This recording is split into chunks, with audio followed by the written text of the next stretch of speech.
In Union County, South Carolina, we don't have to go far to find examples of loyalty, patriotism, sacrifice, duty, and valor. Some of these date back to the beginning of our republic.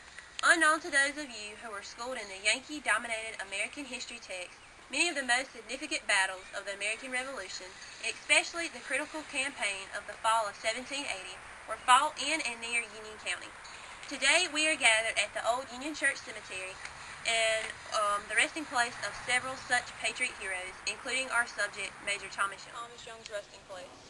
Thomas was motivated to join the Patriot militia by the death of his older brother John at the hands of the notorious Tory, Bloody Bill Cunningham. He joined the Little River Regiment of Mountain Militia and fought in a number of engagements, including Stallings Plantation, Musgrove's Mill, Kings Mountain, Hammond's Store, Cowpens, the Siege of 96, and Sandy River. Perhaps the best way to encounter Thomas Young is to hear some of his experiences. Ben Hollingsworth and I took right up the side of the mountain, fought our way up from tree to tree, up to the summit. I recollect I stood behind one tree and fired till the bark was nearly knocked off. My eyes pretty well filled with it. One fellow shaved me pretty close, for his bullet took a piece out of my gun stock. The Battle of Cowpens was the most significant American victory in the Southern theater of war. Remember Mel Gibson's movie, The Patriot? The character of Colonel William Tavington, the British baddie in the movie, was based closely on the very real baddie, Colonel Bannister Tarleton, Lord Cornwallis's right-hand man, nicknamed the Green Dragoon. And while the movie is Hollywood fiction, its events aren't too far from reality. At Cowpens, Thomas Young bore personal witness to the leadership of the Patriot commander, Daniel Morgan. Helping them fix their swords, joked with them about their sweethearts, told them to keep in good spirits, and days would be ours. Long after I laid down, he was going about the soldiers encouraging them, and telling them that the old Wagner would crack his whip over Ben in the morning, as soon as they lived. Just hold up your heads, boys. 3 fires, he would say. You are free. Then, when you return to your home, how the old folks will bless you. The girls kiss you, for you're gallant. I don't believe he slept a wink that night.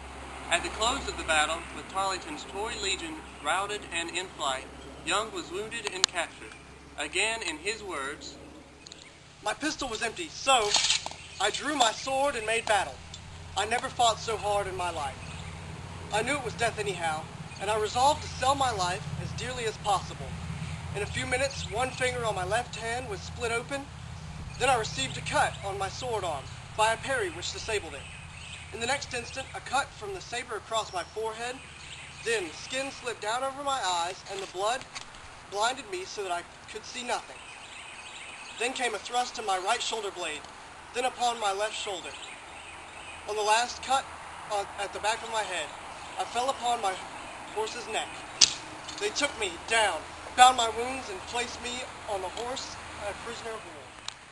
Colonel Tarleton himself sent for Young and questioned him as they rode side by side for several miles. But Tarleton's men received word that Patriot cavalry under Colonel William Washington were in hot pursuit, and in the confusion and under the cover of darkness, Young was able to escape.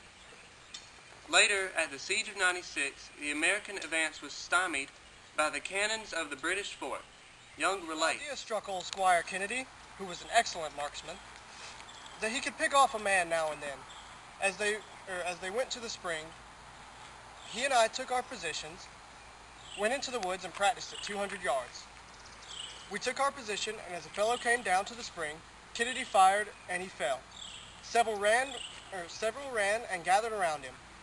Among them, I noticed a man raise his head, look round as if he wondered where the shot could have come from. I touched my trigger, and he fell. These are only a few of Major Young's exploits. By now, you may be wondering why we are so interested in this one patriot, gallant warrior he may have been, when there were so many others in the same era. And the answer is, during these events we just recounted, Thomas Young was only 16 years old. He was promoted to captain the day before the Battle of Cowpens, January 17, 1781, his 17th birthday.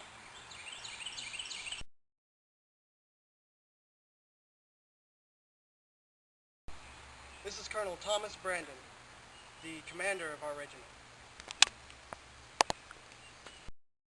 Now, Christopher's. This is Colonel Brandon's nephew, Christopher, my battle buddy. This is William Squire Kennedy, Sr., the best marksman in our regiment. And his son, William, another one of my battle buddies.